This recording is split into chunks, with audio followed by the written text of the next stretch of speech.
ಎಲ್ಲರಿಗೂ ನಮಸ್ಕಾರ ಸ್ನೇಹಿತರೆ. ನಮಗೆ ಗೊತ್ತೇ ಇಲ್ಲದಂಥ ಅಪಾರವಾದ ಆರೋಗ್ಯ ಪ್ರಯೋಜನಗಳನ್ನು ದಾಸವಾಳದ ಎಲೆಗಳು ಹೊಂದಿವೆ. ತಿಳಿದುಕೊಂಡರೆ ಆಶ್ಚರ್ಯಪಡುವಂತೆ ಆಗುತ್ತದೆ. ನಿಮ್ಮ ಮನೆಯಲ್ಲಿ ದಾಸವಾಳ ಗಿಡ ಇದ್ದರೆ ಖಂಡಿತವಾಗಿಯೂ ಈ ವಿಷಯಗಳು ನಿಮಗೆ ತಿಳಿದಿರಬೇಕು. ದಾಸವಾಳ ಗಿಡವನ್ನು ಮನೆಯಲ್ಲಿ ಬೆಳೆಸಬಹುದಾ ಇಲ್ಲವಾ ಎಂಬ ಪ್ರಶ್ನೆ ತುಂಬ ಜನರು ಈಗಾಗಲೇ ಕೇಳಿದ್ದಾರೆ. ಅದರ ಬಗ್ಗೆ ಕೂಡ ಈ ವಿಡಿಯೋದಲ್ಲಿ ತಿಳಿಸಿಕೊಡ್ತೀನಿ. ಆದರೆ ಅದಕ್ಕೂ ಮುಂಚೆ ನೀವಿನ್ನೂ ನಮ್ಮ ಚಾನಲ್ನ ಸಬ್ಸ್ಕ್ರೈಬ್ ಮಾಡ್ಕೊಂಡಿಲ್ಲ ಅಂದರೆ ಖಂಡಿತ ಈಗಲೇ ಸಬ್ಸ್ಕ್ರೈಬ್ ಮಾಡ್ಕೊಳ್ಳಿ. ಹಾಗೆ ಈ ವಿಡಿಯೋ ಇಷ್ಟ ಆದರೆ ಮರೆಯದೆ ಒಂದು ಲೈಕ್ ಕೊಡಿ. ಹಾಗೆ ನಿಮ್ಮ ಜಿಲ್ಲೆ ಯಾವುದು ಅಂತ ಕಮೆಂಟ್ ಮಾಡಿ. ದಾಸವಾಳ ಹೂವನ್ನೋದು ಒಂದೇ ಕಾಲದಲ್ಲಿ ಅಲ್ಲದೆ ಎಲ್ಲ ಕಾಲಗಳಲ್ಲೂ ಪ್ರತಿದಿನ ಹುಟ್ಟುತ್ತದೆ. ದಾಸವಾಳ ಗಿಡಗಳು ಹಿತ್ತಲಲ್ಲಿ ಅಥವಾ ಮನೆ ಮುಂದೆ ಯಾರು ಬೆಳೆಸುತ್ತಾರೋ ಹೂಗಳು ಎಷ್ಟು ಚೆನ್ನಾಗಿ ಅರಳುತ್ತವೋ ಅಥವಾ ಎಷ್ಟು ಹೆಚ್ಚು ಹೂಗಳು ಬಿಡುತ್ತವೋ ಅಷ್ಟೊಂದು ಸಂಪತ್ತು ನಿಮ್ಮ ಮನೆಗೆ ಬರುತ್ತದಂತೆ. ಇದು ಪೂಜೆಗೆ ಉಪಯೋಗಿಸಬಲ್ಲ ಶ್ರೇಷ್ಠವಾದ ಹೂಗಳೆಂದು ನಮ್ಮ ಪುರಾಣಗಳಲ್ಲಿ ಹೇಳಿದೆ. ಎಲ್ಲ ಕಾಲಗಳಲ್ಲೂ ಹೂ ಬಿಡುವಂಥ ಮಂದಾರ ಗಿಡವನ್ನು ಮನೆಯಲ್ಲಿ ಬೆಳೆಸಿದ್ರೆ ಆ ಮನೆಯಲ್ಲಿ ಎಂದೂ ಕೂಡ ಹಣದ ಕೊರತೆ ಬರುವುದಿಲ್ಲ. ಕೆಂಪು ದಾಸವಾಳ ಹೂಗಳನ್ನು ದೇವರ ಪೂಜೆಗೆ ಯಾರು ಉಪಯೋಗಿಸುತ್ತಾರೋ ಅವರ ಕೋರಿಕೆಗಳನ್ನು ದೇವರು ಸ್ವತಃ ಕೇಳಿಸಿಕೊಂಡು ತಪ್ಪದೆ ಈಡೇರಿಸುತ್ತಾನೆ ಎಂದು ಒಂದು ಪುರಾಣ ವಚನವಿದೆ. ನಮಗೆ ತುಂಬ ಬಣ್ಣಗಳಲ್ಲಿ ಮಂದಾರ ಹೂವಿನ ಗಿಡಗಳು ಲಭ್ಯವಿದ್ದು ಅದರಲ್ಲಿ ಮುಖ್ಯವಾಗಿ ಕೆಂಪು ಬಣ್ಣದ ಹೂ ಬಿಡುವಂಥ ಗಿಡವನ್ನು ಮನೆಯಲ್ಲಿ ಬೆಳೆಸಿದರೆ ತುಂಬಾ ಶ್ರೇಷ್ಠ. ನೀವು ಮನೆಯಿಂದ ಹೊರಗೆ ಹೋಗುವಾಗ ಆ ಗಿಡವನ್ನು ನೋಡಿ ಹೋದರೆ ಎಲ್ಲವೂ ಶುಭವಾಗುತ್ತದೆ. ಗಿಡವೆಲ್ಲ ಹೂ ತುಂಬಿಕೊಂಡಿರುವುದು ನೋಡಿದರೆ ಮನಸ್ಸಿಗೆ ತುಂಬಾ ಸಂತೋಷವಾಗುತ್ತದೆ.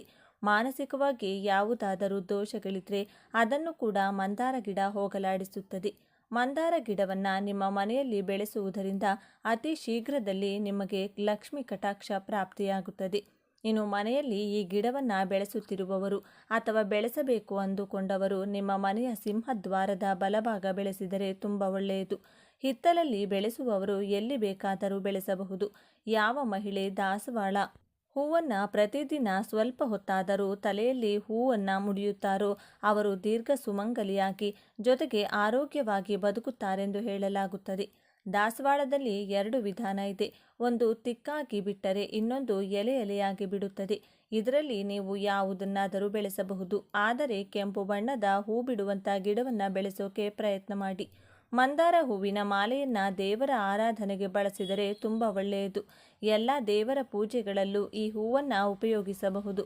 ನಿಮ್ಮ ಮನೆಯಲ್ಲಿ ದಾಸವಾಳ ಗಿಡವಿದ್ದರೆ ಕೇವಲ ಆಧ್ಯಾತ್ಮಿಕ ಪರವಾಗಿ ಮಾತ್ರವಲ್ಲದೆ ಎಷ್ಟೋ ಆರೋಗ್ಯ ಪ್ರಯೋಜನಗಳು ಕೂಡ ಇದೆ. ಈ ಹೂವಿನಲ್ಲಿ ಆಂಟಿ ಆಕ್ಸಿಡೆಂಟ್ ಇದೆ.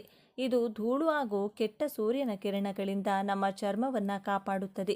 ಇದಕ್ಕಾಗಿ ನೀವು ದಾಸವಾಳ ಹೂವನ್ನು ಒಣಗಿಸಿ ಒಂದು ಡಬ್ಬಿಯಲ್ಲಿ ಸ್ಟೋರ್ ಮಾಡಿ ಇಟ್ಕೊಳ್ಬಹುದು. ನಿಮಗೆ ಬೇಕಾದಾಗ ಅಥವಾ ಪ್ರತಿದಿನ ಕೂಡ ಸ್ವಲ್ಪ ಒಣಗಿದ ಹೂಗಳನ್ನು ನೀರಲ್ಲಿ ಹಾಕಿ ಕುದಿಸಿ ಆ ನೀರಿನಿಂದ ಮುಖ ತೊಳೆದುಕೊಳ್ಳುತ್ತಿದ್ರೆ ಮುಖದಲ್ಲಿ ಟ್ಯಾನ್, ಬ್ಲ್ಯಾಕೆಟ್ಸ್, ರಿಂಕಲ್ಸ್ ಪ್ರಾಬ್ಲಮ್ ಹೊರಟು ಹೋಗುತ್ತದೆ. ಈ ಹೂವಿನ ಪೇಸ್ಟ್ ಹಚ್ಚುವುದರಿಂದ ಮೊಡವೆಗಳು ಹಾಗೂ ಗಾಯಗಳಿಂದ ಆದಂಥ ಮಾರ್ಕ್ಗಳು ಬೇಗ ಹೊರಟು ಹೋಗುತ್ತದೆ. ಇನ್ನು ಕೂದಲು ಉದುರುವುದು, ಡ್ರೈ ಆಗುವುದು, ಸ್ಪ್ಲಿಟ್ಸ್ ಅಂಡ್ ಪ್ರಾಬ್ಲಮ್ ಇರುವುದು ಅಥವಾ ಬಿಳಿ ಕೂದಲು ಸಮಸ್ಯೆ ಇರೋರು 8 ದಾಸವಾಳ ಹೂಗಳು ಮತ್ತು 8 ದಾಸವಾಳ ಎಲೆಗಳನ್ನು ತೆಗೆದುಕೊಂಡು ಅವುಗಳನ್ನು ಚೆನ್ನಾಗಿ ತೊಳೆದು ಅರೆದು ಬಳಿಕ 1 ಕಪ್ ತೆಂಗಿನ ಎಣ್ಣೆಯಲ್ಲಿ ಈ ಮಿಶ್ರಣ ಹಾಕಿ ಚೆನ್ನಾಗಿ ಕುದಿಸಿ ಎಣ್ಣೆ ತಣ್ಣಗಾದ ಮೇಲೆ ಶೋಧಿಸಿ ಇಟ್ಟುಕೊಳ್ಳಿ. ವಾರಕ್ಕೆ 2 ರಿಂದ 3 ಸಲ ರಾತ್ರಿ ಈ ಎಣ್ಣೆಯನ್ನು ತಲೆಗೆ ಹಚ್ಚಿಕೊಂಡು 5 ನಿಮಿಷ ಮಸಾಜ್ ಕೊಟ್ಟು ಬೆಳಿಗ್ಗೆ ತಲೆ ಸ್ನಾನ ಮಾಡುವುದರಿಂದ ಕೂದಲಿಗೆ ಇರುವಂಥ ಎಲ್ಲ ಸಮಸ್ಯೆಗಳು ಹೋಗುತ್ತವೆ. ಇತ್ತೀಚೆಗೆ ಬಿಳಿ ಕೂದಲಿನ ಸಮಸ್ಯೆ ಹೆಚ್ಚಾಗಿದೆ. ಬೇಗನೆ ಇದಕ್ಕೆ ಪರಿಹಾರ ಬೇಕು ಅಂದರೆ 1 ಹಿಡಿ ದಾಸವಾಳ ಎಲೆಗಳನ್ನು ತೆಗೆದುಕೊಂಡು ತೊಳೆದು ಚೆನ್ನಾಗಿ ಅರೆದು ಅದರಲ್ಲಿ 4 ಟೀ ಸ್ಪೂನ್ ಮೊಸರು ಮಿಕ್ಸ್ ಮಾಡಿ ಅದನ್ನು ಕೂದಲಿಗೆ ಹಚ್ಚಿಕೊಂಡು 1-2 ಗಂಟೆಗಳು ಬಿಟ್ಟು ತಲೆ ಸ್ನಾನ ಮಾಡಿಕೊಳ್ಳಬೇಕು. ಇದನ್ನು ವಾರಕ್ಕೆ 1 ಅಥವಾ 2 ಸಲ ಮಾಡುತ್ತಿದ್ದರೆ ಅತಿ ಬೇಗನೆ ಬಿಳಿ ಕೂದಲು ಕಪ್ಪಾಗುತ್ತದೆ. ಇನ್ನು ದಾಸವಾಳ ಎಲೆ ಹಾಗೂ ಹೂವನ್ನು ಬಳಸಿ ಮನೆಯಲ್ಲಿ ಆಯುರ್ವೇದಿಕ್ ಶಾಂಪು ಕೂಡ ತಯಾರಿಸಿಕೊಳ್ಳಬಹುದು. ಇದಕ್ಕಾಗಿ ಒಂದು ಪಾತ್ರೆಯಲ್ಲಿ ಸ್ವಲ್ಪ ನೀರು ತೆಗೆದುಕೊಂಡು ಅದನ್ನು ಕುದಿಯಲು ಬಿಟ್ಟು ನೀರು ಚೆನ್ನಾಗಿ ಕುದಿಯುವಾಗ 6 ದಪ್ಪ ದಾಸವಾಳ ಹೂಗಳು, ಒಂದು ವೇಳೆ ನೀವು ರೇಖೆ ದಾಸವಾಳ ಬಳಸುವುದಾದರೆ ತಗೊಳ್ಳಿ, ಜೊತೆಗೆ 1 ಹಿಡಿ ದಾಸವಾಳ ಎಲೆಗಳನ್ನು ಕುದಿಯುವ ನೀರಿನಲ್ಲಿ ಹಾಕಿ ಚೆನ್ನಾಗಿ ಕುದಿಸಿ ಬಳಿಕ ಆ ಹೂಗಳು ಹಾಗೂ ಎಲೆಗಳನ್ನು ತೆಗೆದುಕೊಂಡು ಅರೆದು ಬೇಕಿದ್ದರೆ ಸ್ವಲ್ಪ ಕಡಲೆ ಹಿಟ್ಟು ಬೆರೆಸಿ ಅದನ್ನು ಶಾಂಪೂ ಥರ ಕೂದಲಿಗೆ ಬಳಸುವುದರಿಂದ ಕೂದಲು ಸಾಫ್ಟ್ ಆಗಿ ಪಳಪಳ ಹೊಳೆಯುತ್ತದೆ. ಕೂದಲು ತುಂಬ ಉದುರುತ್ತಿದ್ರೆ ತೆಂಗಿನ ಎಣ್ಣೆಯಲ್ಲಿ ಸ್ವಲ್ಪ ದಾಸವಾಳ ಹೂಗಳನ್ನು ಹಾಕಿ ಕುದಿಸಿಟ್ಟುಕೊಂಡು ಆ ಎಣ್ಣೆಯಿಂದ ಮಸಾಜ್ ಮಾಡುತ್ತಿದ್ರೆ ಕೂದಲು ಉದುರುವುದು ನಿಂತು ಹೋಗುತ್ತದೆ. ಜೊತೆಗೆ ಹೊಸ ಕೂದಲು ಕೂಡ ಬೆಳೆಯುತ್ತದೆ. ತಲೆಯಲ್ಲಿ ಹೆಚ್ಚು ಹೇನು ಸಮಸ್ಯೆ ಇರುವವರು, ಜೊತೆಗೆ ಬೋಳು ತಲೆ ಇರುವವರು ಅಥವಾ ಕೂದಲು ಹೆಚ್ಚಾಗಿ ಉದುರುತ್ತಿರುವವರು ಕೆಲವು ದಾಸವಾಳ ಹೂಗಳನ್ನು ಅರೆದು ಆ ಪೇಸ್ಟನ್ನು ಕೂದಲಿಗೆ ಬುಡದ ಸಮೇತ ಹಚ್ಚಿಕೊಂಡು ಅರ್ಧ ಗಂಟೆ ನಂತರ ಶಾಂಪು ಬಳಸದೆ ಬರೀ ನೀರಿನಿಂದ ತಲೆ ತೊಳೆದುಕೊಳ್ಳಬೇಕು. ಈ ರೀತಿ ವಾರದಲ್ಲಿ 1-2 ಸಲ ಮಾಡಿದರೆ ಹೊಸ ಕೂದಲು ಚಿಗುರುತ್ತದೆ. ಏನು ಸಮಸ್ಯೆ ಇದ್ದರೆ 1-2 ಸಲಕ್ಕೆ ಹೊರಟು ಹೋಗುತ್ತದೆ. ಇನ್ನು ಈ ಹೂಗಳಿಂದ ತಯಾರಿಸಿದಂಥ ಕಷಾಯ ಅಥವಾ ಟೀ ಕುಡಿದರೆ ಹಾರ್ಟ್ ಪ್ರಾಬ್ಲಮ್ ಹಾಗೂ ಯೂರಿನ್ ಇನ್ಫೆಕ್ಷನ್ ಹೋಗುತ್ತದೆ. ಇದರಲ್ಲಿ ಆ್ಯಂಟಿ ಆಕ್ಸಿಡೆಂಟ್ ಇರುವುದರಿಂದ ಇದು ನಮ್ಮ ದೇಹದಲ್ಲಿರುವಂಥ ಕಣಜಗಳನ್ನು ಕಾಪಾಡುತ್ತದೆ. ದಾಸವಾಳ ಹೂಗಳಿಂದ ಟೀ ತಯಾರಿಸಿ ಅದನ್ನು ಆಗಾಗ ಕುಡಿಯುವುದರಿಂದ ಹೈ BP ಕಡಿಮೆಯಾಗುತ್ತದೆ. ಹಾರ್ಟ್ ಪ್ರಾಬ್ಲಮ್ ಬರದೇ ಇರುತ್ತದೆ. ಜೊತೆಗೆ ಇದು ನಿಮ್ಮ ಲಿವರ್ ಆರೋಗ್ಯವನ್ನು ಕೂಡ ಕಾಪಾಡುತ್ತದೆ. ಒಂದು ವೇಳೆ ಬ್ಲಡ್ ಮೋಷನ್ಸ್ ಆಗುತ್ತಿದ್ದರೆ ಸ್ವಲ್ಪ ದಾಸವಾಳ ಹೂಗಳನ್ನು ತುಪ್ಪದಲ್ಲಿ ಕರಿದು ತಿಂದರೆ ಬ್ಲಡ್ ಮೋಷನ್ಸ್ ನಿಂತು ಹೋಗುತ್ತದೆ. ಹೂಗಳು ಹಾಗೂ ಎಲೆಗಳನ್ನು ಆಯುರ್ವೇದಿಕ್ ಮತ್ತು ಸಾಂಪ್ರದಾಯಿಕ ಔಷಧಿಗಳಲ್ಲಿ ಹೆಚ್ಚಾಗಿ ಉಪಯೋಗಿಸುತ್ತಾರೆ. ದಾಸವಾಳ ಹೂಗಳು ಹಾಗೂ ಎಲೆಗಳು ತಿನ್ನಲು ಯೋಗ್ಯವಾಗಿದೆ. ಒಂದು ವೇಳೆ ಬಾಯಲ್ಲಿ ಹುಣ್ಣಾಗಿದ್ದರೆ ಖಾರ ಅಥವಾ ಬಿಸಿ ಪದಾರ್ಥ ತಿನ್ನಲು ಆಗುವುದಿಲ್ಲ ಅಂತ ಸಮಯದಲ್ಲಿ 2 ದಾಸವಾಳ ಎಲೆಗಳನ್ನು ತೊಳೆದು ಬಾಯಲ್ಲಿಟ್ಟುಕೊಂಡು ಚೆನ್ನಾಗಿ ಅಗೆದು ಅದರ ರಸವನ್ನು ನುಂಗದೆ ಉಗಿಯದೆ ಅದೇ ರೀತಿ 15 ನಿಮಿಷಗಳ ಕಾಲ ಬಾಯಲ್ಲೇ ಇಟ್ಟುಕೊಂಡು ನಂತರ ಉಗಿದು ಒಳ್ಳೆಯ ನೀರಿನಿಂದ ಬಾಯಿ ತೆಗೆದುಕೊಳ್ಳಿ. ಈ ರೀತಿ ದಿನದಲ್ಲಿ 3 ಸಲ ಮಾಡಿ ಬಾಯಿ ಹುಣ್ಣು ಸಂಪೂರ್ಣವಾಗಿ ಹೊರಟು ಹೋಗುತ್ತದೆ. ಮೈಯಲ್ಲಿ ರಕ್ತ ಇಲ್ಲದೆ ತುಂಬ ಜನ ಕಷ್ಟಪಡುತ್ತಾರೆ. ಇದು ಐರನ್ ದೇಹದಲ್ಲಿ ಕಡಿಮೆ ಇದ್ದಾಗ ನಡೆಯುತ್ತದೆ. ಐರನ್ ಅಥವಾ ಬ್ಲಡ್ ದೇಹದಲ್ಲಿ ಕಡಿಮೆ ಇರುವವರು ದಾಸವಾಳ ಎಲೆಗಳಿಂದ ಡಿಕಾಕ್ಷನ್ ತಯಾರಿಸಿ ಕುಡಿಯುತ್ತಿದ್ದರೆ ಐರನ್ ಸಮಸ್ಯೆ ನಿವಾರಣೆಯಾಗಿ ದೇಹದಲ್ಲಿ ನೀವು ಹೊಸ ರಕ್ತ ಕಣಗಳು ಹುಟ್ಟಿಕೊಳ್ಳುತ್ತದೆ. ಹೊಟ್ಟೆಯಲ್ಲಿ ಗ್ಯಾಸ್ ಸಮಸ್ಯೆ ಅಥವಾ ಜೀರ್ಣಶಕ್ತಿ ಸರಿಯಾಗಿ ಆಗದಿರುವವರು ಬೆಳಿಗ್ಗೆ ಖಾಲಿ ಹೊಟ್ಟೆಯಲ್ಲಿ 2 ದಾಸವಾಳ ಎಲೆಗಳನ್ನು ತಿಂದು 1 ಲೋಟ ಬೆಚ್ಚಗಿರುವ ನೀರು ಕುಡಿಯುವುದರಿಂದ ನಿಮ್ಮ ಮೈಯಲ್ಲಿರುವಂಥ ಹಾನಿಕಾರಕ ಅಥವಾ ವಿಷಕಾರಕ ಪದಾರ್ಥಗಳನ್ನು ಹೊರಗೆ ಕಳಿಸುವ ಮೂಲಕ ಜೀರ್ಣಶಕ್ತಿಯನ್ನು ಹೆಚ್ಚು ಮಾಡುತ್ತದೆ. ಹೊಟ್ಟೆಯೊಳಗೆ ತುಂಬ ರೀತಿಯಾದ ಹುಳಗಳಿರುತ್ತವೆ. ಅದರಲ್ಲಿ ಕೆಲವು ನಮಗೆ ಒಳ್ಳೆಯದು ಮಾಡಿದರೆ ಜಂತು ಹುಳುಗಳಂತೂ ಕೆಲವು ಹುಳುಗಳು ನಮ್ಮ ಹೊಟ್ಟೆಯನ್ನು ಆರೋಗ್ಯವನ್ನು ಹಾಳು ಮಾಡುತ್ತದೆ. ಜಂತು ಹುಳುಗಳು ಅಥವಾ ಹೊಟ್ಟೆಯಲ್ಲಿರುವಂಥ ಕೆಟ್ಟ ಹುಳಗಳು ಸಾಯಲು ದಾಸವಾಳ ಎಲೆಗಳಿಂದ ಚಟ್ನಿ ತಯಾರಿಸಿ ಆಗಾಗ ತಿನ್ನುತ್ತಿರಬೇಕು. ಜ್ವರ ಅಥವಾ ಕೆಮ್ಮು ಹೋಗಲು ದಾಸವಾಳ ಬೇರನ್ನು 10 ಗ್ರಾಂನಷ್ಟು ತೆಗೆದುಕೊಂಡು 2 ಲೋಟ ಅಥವಾ 1 ಲೋಟ ನೀರಿಗೆ ಹಾಕಿ ಆ ನೀರನ್ನು 1/4 ಭಾಗ ಆಗುವವರೆಗೂ ಚೆನ್ನಾಗಿ ಕುದಿಸಿ ಅದು ಬೆಚ್ಚಗಿರುವಾಗಲೇ ಕುಡಿದರೆ ಸರಿ ಹೋಗುತ್ತದೆ. ಹೆಂಗಸರಿಗೆ ವೈಟ್ ಡಿಸ್ಚಾರ್ಜ್ ಸಮಸ್ಯೆ ಇದ್ದರೆ ಅಂಥವರು ಬೆಳಿಗ್ಗೆ ಖಾಲಿ ಹೊಟ್ಟೆಯಲ್ಲಿ 2 ದಾಸವಾಳ ಹೂಗಳನ್ನು ತಿಂದು 1 ಲೋಟ ನೀರು ಕುಡಿದು ಅರ್ಧ ಗಂಟೆ ಏನೂ ತಿನ್ನದೇ ಇದ್ದರೆ ಆ ವೈಟ್ ಡಿಸ್ಚಾರ್ಜ್ ಸಮಸ್ಯೆ ಬೇಗನೆ ಹೊರಟು ಹೋಗುತ್ತದೆ. ಒಂದು ವೇಳೆ ಮುಟ್ಟಾದಾಗ ಹೆಚ್ಚು ರಕ್ತಸ್ರಾವ ಆಗುತ್ತಿದ್ದರೆ 2 ದಾಸವಾಳ ಹೂಗಳನ್ನು ಸ್ವಲ್ಪ ನೀರು ಹಾಕಿ ಹರಿದು ಆ ಪೇಸ್ಟನ್ನು ಮುಟ್ಟಾದ ಸಮಯದಲ್ಲಿ ತಿನ್ನುತ್ತಿದ್ದರೆ ಅಧಿಕ ರಕ್ತಸ್ರಾವ ಆಗುವುದಿಲ್ಲ. ಹಾಗಾಗಿ ಸ್ನೇಹಿತರೆ, ಇಂಥ ಅದ್ಭುತವಾದ ದಾಸವಾಳ ಗಿಡವನ್ನು ಮನೆಯಲ್ಲಿ ಬೆಳೆಸುವುದರಿಂದ ಇಷ್ಟೊಂದು ಪ್ರಯೋಜನಗಳು ನಮಗೆ ಸಿಗುತ್ತವೆ. ಹಾಗಾಗಿ ಆಲಸ್ಯ ಮಾಡದೆ ಈ ಗಿಡವನ್ನು ಬೇಗನೆ ನಿಮ್ಮ ಮನೆಗೆ ತಂದುಕೊಳ್ಳಿ. ಈ ವಿಡಿಯೋ ಇಷ್ಟ ಆದರೆ ಲೈಕ್ ಮಾಡಿ, ಶೇರ್ ಮಾಡಿ. ಇಂಥ ಹೆಚ್ಚಿನ ಉತ್ತಮ ಮಾಹಿತಿಗಳಿಗಾಗಿ ತಪ್ಪದೇ ನಮ್ಮ ಚಾನಲ್ನ ಸಬ್ಸ್ಕ್ರೈಬ್ ಮಾಡಿಕೊಳ್ಳಿ. ನಾಳೆ ಮತ್ತೊಂದು ವಿಡಿಯೋದೊಂದಿಗೆ ಪುನಃ ಭೇಟಿಯಾಗೋಣ.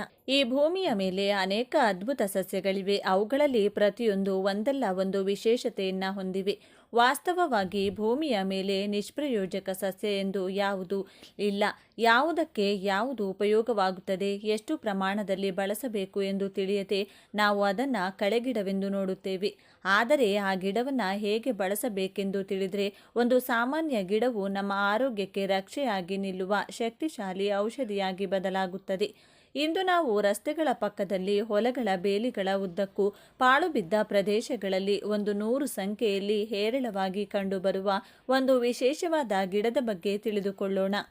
ಅದೇ ಬೇಲಿಯ ಹೂಗಳ ಗಿಡ. ಇದನ್ನು ವೈಜ್ಞಾನಿಕವಾಗಿ ಲಂಟಾನಾ ಕ್ಯಾಮರಾ ಎಂದು ಕರೆಯುತ್ತಾರೆ. ಲಂಟಾನಾದ ಮುಖ್ಯ ಲಕ್ಷಣಗಳು. ಲಂಟಾನ ಎಂಬುದು ಒಂದು ನಿತ್ಯ ಹರಿದ್ವರ್ಣ ಪೊದೆ ಸಸ್ಯ. ಇದು ಶೀತ ವಾತಾವರಣದಲ್ಲಿ ವಾರ್ಷಿಕ ಸಸ್ಯವಾಗಿ ವರ್ತಿಸಬಹುದು. ಅದರ ಹೂಗಳನ್ನು ಗೊಂಚಲುಗಳಲ್ಲಿ ಗುಂಪು ಮಾಡಲಾಗಿದೆ.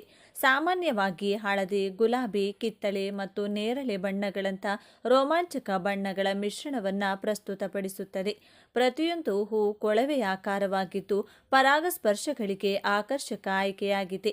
ಇದರ ಎಲೆಗಳು ವಿಶಿಷ್ಟ ಪರಿಮಳ ಮತ್ತು ಅದರ ಕಣ್ಣುಗಳು ಹಸಿರಾಗಿರುವ ಮಕ್ಕಳು ಮತ್ತು ಸಾಕು ಪ್ರಾಣಿಗಳಿಗೆ ವಿಷಕಾರಿಯಾಗಬಹುದು. ಆಯುರ್ವೇದ ಶಾಸ್ತ್ರವು ಈ ಗಿಡ ಪ್ರತಿಯೊಂದು ಭಾಗವು ಅದರ ಎಲೆಗಳು, ಹೂಗಳು, ಕಾಂಡ, ಬೇರುಗಳು ಎಲ್ಲವೂ ಯಾವುದೋ ಒಂದು ಔಷಧೀಯ ಗುಣವನ್ನು ಹೊಂದಿರುತ್ತದೆ ಎಂದು ಹೇಳುತ್ತವೆ. ಇದು ಕೇವಲ ಒಂದು ಕಳೆಗಿಡವಲ್ಲ, ಇದು ಅನೇಕ ಅದ್ಭುತ ಪ್ರಯೋಜನಗಳನ್ನು ನೀಡುವ ಒಂದು ಬಹುಮುಖಿ ಗಿಡ. ಈ ಅದ್ಭುತ ಸಸ್ಯವನ್ನು ಪ್ರದೇಶಕ್ಕೆ ಅನುಗುಣವಾಗಿ ಅದರ ವಿಶಿಷ್ಟ ಗುಣಲಕ್ಷಣಗಳ ಆಧಾರದ ಮೇಲೆ ವಿವಿಧ ಹೆಸರುಗಳಿಂದ ಕರೆಯಲಾಗುತ್ತದೆ. ಸುಂದರವಾದ ವರ್ಣರಂಜಿತ ಹೂವಿನ ಗೊಂಚಲುಗಳಿಂದಾಗಿ ಇದಕ್ಕೆ ನವರತ್ನಗಳ ಹೂಗಳೆಂಬ ಹೆಸರು ಬಂದಿದೆ. ಈ ಎಲ್ಲ ಹೆಸರುಗಳು ಈ ಸಸ್ಯದ ವಿಭಿನ್ನ ಗುಣಲಕ್ಷಣಗಳನ್ನು ಮತ್ತು ಜನರೊಂದಿಗೆ ಅದರ ಪರಿಚಯವನ್ನು ಸೂಚಿಸುತ್ತವೆ. ಇದು ವಾಸ್ತವವಾಗಿ ಇದು ಒಂದು ಪೊದೆ ಜಾತಿಯ ಸಸ್ಯ. ಇದು ನೆಲದಿಂದ ಅನೇಕ ಶಾಖೆಗಳಾಗಿ ಹರಡಿ ದಟ್ಟವಾಗಿ ಬೆಳೆಯುತ್ತದೆ. ಈ ಸಸ್ಯಗಳು ಹೊಲಗಳ ಸುತ್ತ ಬೇಲಿಯಂತೆ ಇದ್ದರೆ ಆ ಬೇಲಿಗಳಿಗೆ ಕೀಟಗಳ ಕಾಟ ಇರುವುದಿಲ್ಲ ಎಂದು ರೈತರು ಬಲವಾಗಿ ನಂಬುತ್ತಾರೆ. ಮತ್ತೆ ಈ ಸಸ್ಯದಿಂದ ಏನು ಮಾಡಿದರೆ ಲೆಕ್ಕವಿಲ್ಲದಷ್ಟು ಹಣ ಬರುತ್ತದೆ ಎಂಬುದನ್ನು ಈಗ ನಾವು ಈ ವಿಡಿಯೋದಲ್ಲಿ ವಿವರವಾಗಿ ತಿಳಿದುಕೊಳ್ಳೋಣ. ಅದಕ್ಕೂ ಮುಂಚೆ ನೀವಿನ್ನು ಚಾನಲ್ಗೆ ಸಬ್ಸ್ಕ್ರೈಬ್ ಆಗಿಲ್ಲ ಅಂದರೆ ಈಗಲೇ ಸಬ್ಸ್ಕ್ರೈಬ್ ಆಗಿ, ಹಾಗೆ ವಿಡಿಯೋಗೆ ಲೈಕ್ ಮಾಡಿ, ವಿಡಿಯೋ ಸ್ಕಿಪ್ ಮಾಡದೆ ಕೊನೆ ತನಕ ನೋಡಿ. ಹಾಗೆ ನಿಮ್ಮ ಜಿಲ್ಲೆ ಯಾವುದು ಅಂತ ಕಮೆಂಟ್ ಮಾಡಿ. ಚಿನ್ನಕ್ಕಿಂತಲೂ ಅಮೂಲ್ಯವಾದ ಈ ಸಸ್ಯವು ಎಲ್ಲಿ ಕಂಡರೂ ಅದನ್ನು ಬಿಡಬೇಡಿ. ಲೆಕ್ಕವಿಲ್ಲದಷ್ಟು ಸಂಪತ್ತು ಬರುತ್ತದೆ ಎಂದು ಪರಿಹಾರ ಶಾಸ್ತ್ರ ಹೇಳುತ್ತದೆ. ಬೇಲಿಯ ಹೂಗಳ ಗಿಡಗಳು ರಸ್ತೆಗಳ ಎರಡೂ ಬದಿಗಳಲ್ಲಿರುವ ಖಾಲಿ ಜಾಗಗಳಲ್ಲಿ ಇವು ಚೆನ್ನಾಗಿ ಬೆಳೆಯುತ್ತವೆ. ಇವುಗಳ ಹೂಗಳು ನೋಡಿದ ತಕ್ಷಣ ಎಲ್ಲರನ್ನೂ ಆಕರ್ಷಿಸುತ್ತವೆ. ಒಂದೇ ಹೂವಿನ ಗುರುತುಗಳಲ್ಲಿ ಅನೇಕ ಬಣ್ಣಗಳ ಹೂಗಳಿರುವುದು ಈ ಗಿಡದ ವಿಶೇಷತೆ. ಈ ಬಣ್ಣದ ಹೂಗಳು ಮಕ್ಕಳನ್ನು ಬಹಳ ಆಕರ್ಷಿಸುತ್ತವೆ. ಮಕ್ಕಳು ಈ ಹೂಗಳಿಂದ ವಿವಿಧ ಆಟಗಳನ್ನು ಆಡುತ್ತಾರೆ. ಈ ಹೂಗಳು ನೋಡಲು ಬಹಳ ಸುಂದರವಾಗಿ ಕಾಣುತ್ತವೆ. ಗದ್ದೆಗಳಿಗೆ ರಕ್ಷಣೆಯಾಗಿ ಬೇಲಿಗಳಾಗಿ ಇವುಗಳನ್ನು ಬಳಸುತ್ತಾರೆ. ಈ ಹೂಗಳಲ್ಲಿರುವ ಜೇನನ್ನ ಪಕ್ಷಿಗಳು, ಜೇನುನೊಣಗಳು, ಚಿಟ್ಟೆಗಳು ಸೇವಿಸುತ್ತವೆ. ಚಿಟ್ಟೆಗಳು ಈ ಗಿಡದ ಮೇಲೆ ಕುಳಿತಾಗ ಆ ದೃಶ್ಯ ನೋಡುವವರಿಗೆ ಬಹಳ ಸುಂದರವಾಗಿ ಕಾಣುತ್ತದೆ. ಈ ಸಸ್ಯಕ್ಕೆ ನಮ್ಮ ಪರಿಹಾರ ಶಾಸ್ತ್ರದಲ್ಲಿ ಬಹಳ ಪ್ರಾಮುಖ್ಯತೆ ಇದೆ. ಅಮಾವಾಸ್ಯೆಯ ದಿನ ಅಥವಾ ಹುಣ್ಣಿಮೆಯ ದಿನ ಈ ಗಿಡದ ಸಣ್ಣ ಕೊಂಬೆಗಳನ್ನು ತಂದು ಮನೆಯ ಪ್ರವೇಶ ದ್ವಾರದಲ್ಲಿ ಕಟ್ಟೋದ್ರಿಂದ ಅಥವಾ ಮನೆಯ ಮುಂದೆ ಅಂದರೆ ಗೇಟ್ ಬಳಿ ಇಡುವುದರಿಂದ ನರದೋಷ, ಕೆಟ್ಟ ದೃಷ್ಟಿ ಅಥವಾ ಕೆಟ್ಟ ಶಕ್ತಿಗಳ ಪ್ರಭಾವ ದೂರವಾಗುತ್ತದೆ. ಮುಖ್ಯವಾಗಿ ನಕಾರಾತ್ಮಕ ಶಕ್ತಿಗಳಿಂದ ಮನೆಯನ್ನು ರಕ್ಷಿಸಲು ಈ ಕೊಂಬೆಗಳನ್ನು ರಕ್ಷಣಾ ಕವಚವೆಂದು ಪರಿಗಣಿಸಲಾಗುತ್ತದೆ. ಶತ್ರುಗಳಿಂದ ರಕ್ಷಣೆ ಪಡೆಯಲು ಈ ಸಸ್ಯದ ಬೇರನ್ನು ಸಂಗ್ರಹಿಸಿ ಆ ಬೇರನ್ನು ಸ್ವಚ್ಛವಾಗಿ ತೊಳೆದು ಧೂಪ ತೋರಿಸಿ ನಂತರ ಆ ಬೇರನ್ನು ತಾಯ್ತದಲ್ಲಿ ಇಟ್ಟು ಅದನ್ನು ಕುತ್ತಿಗೆಗೆ ಧರಿಸಿದರೆ ಶತ್ರುಗಳಿಂದ ರಕ್ಷಣೆ ಸಿಗುತ್ತದೆ. ಆದರೆ ಇದು ಬಹಳ ಗೌಪ್ಯವಾದ ವಿಧಾನವಾಗಿದ್ದರಿಂದ ಯಾರಿಗೂ ಹೇಳದೆ ಈ ತಾಯ್ತಗಳನ್ನು ಧರಿಸಬೇಕು. ಅದೇ ರೀತಿ ಚಿಕ್ಕ ಮಕ್ಕಳಿಗೆ ದೃಷ್ಟಿದೋಷ ತಗುಲಿದ್ರೆ ಈ ಗಿಡದ ಕಾಯಿಗಳನ್ನು ತಂದು ಆ ಕಾಯಿಗಳನ್ನು ಎಡಗೈಯಲ್ಲಿ ಹಿಡಿದುಕೊಂಡು ಆ ಕಾಯಿಗಳಿಂದ ದೃಷ್ಟಿ ತೆಗೆದು ನಂತರ ಅವುಗಳನ್ನು ಬೆಂಕಿಯಲ್ಲಿ ಹಾಕಬೇಕು. ಹೀಗೆ ಮಾಡಿದರೆ ದೃಷ್ಟಿದೋಷ ಸುಲಭವಾಗಿ ನಿವಾರಣೆಯಾಗುತ್ತದೆ. ಇನ್ನು ಧನಲಾಭವಾಗಬೇಕೆಂದು ಬಯಸುವವರು ಈ ಗಿಡದ ಹಣ್ಣಾದ ಕಾಯಿಗಳಿರುತ್ತವೆ ಅಲ್ಲವೇ, ಆ ಕಾಯಿಗಳನ್ನು ತಂದು ಆ ಕಾಯಿಗಳನ್ನು ತರಿತರಿಯಾಗಿ ಜಜ್ಜಿ ನೀರಿನಲ್ಲಿ ಬೆರೆಸಿ ಆ ನೀರಿಗೆ ಚಿಟಿಕೆ ಅರಿಶಿನ ಬೆರೆಸಿ ನಂತರ ಅವುಗಳನ್ನು ನಿಮ್ಮ ಮನೆಯ ಸುತ್ತಲೂ ರಕ್ಷಣೆಯಾಗಿ ಸಿಂಪಡಿಸಬೇಕು. ಹೀಗೆ ಸಿಂಪಡಿಸಿದರೆ ನಿಮ್ಮ ಮನೆಯಲ್ಲಿನ ದಾರಿದ್ರ್ಯವೆಲ್ಲವೂ ತಕ್ಷಣವೇ ಹೊರಟು ಹೋಗುತ್ತದೆ. ಲಕ್ಷ್ಮೀದೇವಿ ನಿಮ್ಮ ಮನೆಯಲ್ಲಿ ನೆಲೆಸುತ್ತಾಳೆ. ಮನೆಯಲ್ಲಿ ಹಣ ಹೆಚ್ಚುತ್ತದೆ. ನಿಮ್ಮ ಮನೆಯ ಕಡೆಗೆ ಹಣ ಆಕರ್ಷಿತವಾಗುತ್ತದೆ. ಲೆಕ್ಕವಿಲ್ಲದಷ್ಟು ಸಂಪತ್ತು ಬಂದು ಸೇರುತ್ತದೆ. ಇವೆಲ್ಲವೂ ಶಾಸ್ತ್ರಗಳಲ್ಲಿ ಹೇಳಲಾದ ಪರಿಹಾರಗಳು. ಹೀಗೆ ಪರಿಹಾರಗಳ ದೃಷ್ಟಿಯಿಂದ ಮಾತ್ರವಲ್ಲ, ಆರೋಗ್ಯದ ದೃಷ್ಟಿಯಿಂದಲೂ ಈ ಬೇಲಿಯ ಹೂಗಳ ಗಿಡಕ್ಕೆ ಹೆಚ್ಚು ಪ್ರಾಮುಖ್ಯತೆ ಇದೆ. ಮುಖ್ಯವಾಗಿ ಬುಡಕಟ್ಟು ಜನರು ಈ ಗಿಡಗಳನ್ನು ಔಷಧಿಯಾಗಿ ಹೆಚ್ಚಾಗಿ ಬಳಸುತ್ತಾರೆ. ಈ ಎಲೆಗಳು ನಮ್ಮ ಮನೆಯಲ್ಲಿ ಸೊಳ್ಳೆಗಳನ್ನು ಓಡಿಸುವ ಗುಣವನ್ನು ಸಹ ಹೊಂದಿವೆ. ಈ ಒಣಗಿದ ಎಲೆಗಳನ್ನು ನಾವು ಧೂಪದಂತೆ ಸುಟ್ಟರೆ ಆ ಹೊಗೆಗೆ ಸೊಳ್ಳೆಗಳು ಮನೆಯಿಂದ ಹೊರಗೆ ಓಡಿ ಹೋಗುತ್ತವೆ. ಇದಕ್ಕಾಗಿ ನೀವು ಒಣಗಿದ ಎಲೆಗಳನ್ನು ಸಂಗ್ರಹಿಸಬೇಕು ಅಥವಾ ಹಸಿ ಎಲೆಗಳನ್ನು ಚೆನ್ನಾಗಿ ಒಣಗಿಸಬೇಕು. ಎಲೆಗಳು ಸಂಪೂರ್ಣವಾಗಿ ಒಣಗಿದ ನಂತರ ಒಂದು ಹಿಡಿ ಎಲೆಗಳನ್ನು ಮಣ್ಣಿನ ಮಡಿಕೆಯಲ್ಲಿ ಹಾಕಿ ಅದರ ಮೇಲೆ ಒಂದು ಕರ್ಪೂರದ ಬಿಲ್ಲೆಯನ್ನು ಇಟ್ಟು ಸುಡಬೇಕು. ಅದರಿಂದ ಹೊಗೆ ಬರುತ್ತದೆ. ಈ ಹೊಗೆ ಬರುತ್ತಿರುವ ಮಡಕೆಯನ್ನು ಮನೆಯ ಮಧ್ಯದಲ್ಲಿಟ್ಟು ಬಾಗಿಲುಗಳು, ಕಿಟಕಿಗಳನ್ನು ಎಲ್ಲವನ್ನ ಮುಚ್ಚಬೇಕು. 5 ನಿಮಿಷಗಳ ನಂತರ ಮುಖ್ಯ ದ್ವಾರವನ್ನು ತೆರೆದು ಇನ್ನೊಂದು 5 ನಿಮಿಷ ಹಾಗೆ ಇಡಬೇಕು.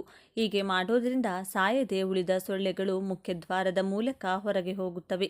ಇನ್ನು ಮುಖ್ಯ ದ್ವಾರವನ್ನು ಮುಚ್ಚಿ ಆರಾಮವಾಗಿ ನಿದ್ರಿಸಬಹುದು. ಇಂದಿಗೂ ಅನೇಕ ಗ್ರಾಮಗಳಲ್ಲಿ, ವಿಶೇಷವಾಗಿ ಗ್ರಾಮೀಣ ಪ್ರದೇಶಗಳಲ್ಲಿ ಈ ಎಲೆಗಳನ್ನು ಹೀಗೆ ಸೊಳ್ಳೆಗಳನ್ನು ಓಡಿಸಲು ಬಳಸುತ್ತಾರೆ.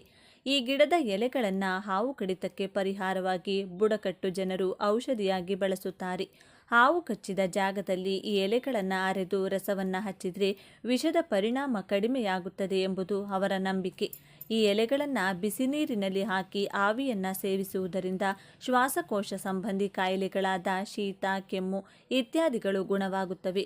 ಕೀಲು ನೋವು ಅಥವಾ ಸಂಧಿವಾತ ಇದ್ದರೆ ಈ ಎಲೆಗಳಿಗೆ ಹರಳೆಣ್ಣೆ ಹೆಚ್ಚಿ ಸ್ವಲ್ಪ ಬಿಸಿ ಮಾಡಿ ಕೀಲುಗಳ ಮೇಲೆ ಕಟ್ಟಿದರೆ ನೋವು ಕಡಿಮೆಯಾಗುತ್ತದೆ. ಕೀಟಗಳು ಕಚ್ಚಿದ ಜಾಗದಲ್ಲಿಯೂ ಈ ಎಲೆಗಳನ್ನು ಅರೆದು ರಸವನ್ನು ಹಚ್ಚಿದರೆ ವಿಷದ ಪರಿಣಾಮ ಕಡಿಮೆಯಾಗುತ್ತದೆ. ಈ ಎಲೆಗಳ ರಸವನ್ನು ಸಣ್ಣ ಗಾಯಗಳು ಮತ್ತು ಹಣ್ಣುಗಳ ಮೇಲೆ ಹಚ್ಚಿದರೆ ಬೇಗನೆ ಗುಣವಾಗುತ್ತದೆ. ಇವುಗಳ ಒಣಗಿದ ಹೂಗಳನ್ನು ಕ್ಷಯರೋಗ ನಿರ್ಮೂಲನೆಗೆ ಔಷಧಿಯಾಗಿ ಬಳಸುತ್ತಾರೆ ಎಂದು ಕೆಲವು ಸಂಪ್ರದಾಯಗಳು ಹೇಳುತ್ತವೆ. ಇವುಗಳ ಎಲೆಗಳನ್ನು ಕೆಲವು ಪ್ರದೇಶಗಳಲ್ಲಿ ಚರ್ಮ ರೋಗಗಳಾದ ತುರಿಕೆ, ಹುಳುಕಡ್ಡಿ ಅಥವಾ ಸಣ್ಣ ಸಿಡುಬು ಮುಂತಾದವುಗಳಿಗೆ ಔಷಧಿಯಾಗಿ ಬಳಸುತ್ತಾರೆ. ಪ್ರಾಣಿಗಳು ಈ ಸಸ್ಯಗಳನ್ನು ಹೆಚ್ಚು ತಿನ್ನಬಾರದು. ಈ ಮರದ ಎಲೆಗಳನ್ನು ಪ್ರಾಣಿಗಳು ಅಂದರೆ ನಾವು ಸಾಕುವ ಎಮ್ಮೆಗಳು, ಮೇಕೆಗಳು, ಕುರಿಗಳು ಮುಂತಾದವು ತಿನ್ನದಂತೆ ಎಚ್ಚರಿಕೆ ವಹಿಸಬೇಕು. ಏಕೆಂದರೆ ಅವು ಸ್ವಲ್ಪ ತಿನ್ನುವುದಿಲ್ಲ, ಹೆಚ್ಚು ಪ್ರಮಾಣದಲ್ಲಿ ತಿನ್ನುತ್ತವೆ. ಹೀಗೆ ಹೆಚ್ಚು ಪ್ರಮಾಣದಲ್ಲಿ ತಿಂದರೆ ಈ ಸಸ್ಯವು ವಿಷವಾಗಿ ಅವುಗಳ ಸಾವಿಗೆ ಕಾರಣವಾಗಬಹುದು. ಆದ್ದರಿಂದ ಈ ಸಸ್ಯಗಳು ನಿಮ್ಮ ಸಾಕು ಪ್ರಾಣಿಗಳಿಗೆ ಸಿಗದಂತೆ ನೋಡಿಕೊಳ್ಳಿ. ಈ ಗಿಡದ ಬಗ್ಗೆ ಸಂಪೂರ್ಣವಾಗಿ ತಿಳಿದೇ ಇಲ್ಲಿಯವರೆಗೆ ಅನೇಕ ಜನರು ಇದನ್ನು ನಿಷ್ಪ್ರಯೋಜಕ ಮರವೆಂದು ಭಾವಿಸುತ್ತಿದ್ದಾರೆ. ಇದರ ಅನೇಕ ಉಪಯೋಗಗಳು ತಿಳಿಯದೆ ನಾವು ನಿರ್ಲಕ್ಷ್ಯ ಮಾಡುತ್ತಿದ್ದೇವೆ.